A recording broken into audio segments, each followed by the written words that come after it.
നമസ്കാരം. ബഹുമാനപ്പെട്ട സിസ്റ്റർ, അധ്യാപകരെ, എൻ്റെ പ്രിയ കൂട്ടുകാരെ, വിശുദ്ധ അൽഫോൻസാമ. ആരാണ് അൽഫോൻസാമ? അതെ, ഭാരതിൻ്റെ ആദ്യ വിശുദ്ധ, കേരളത്തിൻ്റെ സകല പുഷ്പം. ജൂലൈ 78-നാണ് അൽഫോൻസാമയുടെ തിരുനാൾ നാം ആഘോഷിക്കുന്നത്. കുടമാളൂരിൽ മുട്ടത്ത് പാടത്ത് ജോസഫിൻ്റെ മേരിയുടെ 4ാമത്തെ മകളായി അൽഫോൻസ ജനിച്ചു.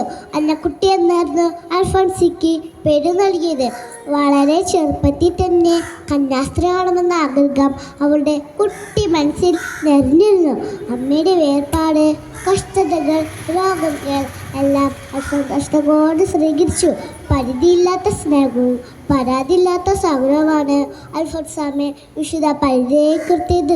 കൂട്ടുകാരെ, അൽഫോൻസാമയുടെ ജീവിതം കുഞ്ഞുങ്ങൾക്കായ നമുക്ക് പ്രചോദനമാവട്ടെ എന്ന് പ്രാർത്ഥിച്ചുകൊണ്ട് നിർത്തുന്നു. നന്ദി, നമസ്കാരം.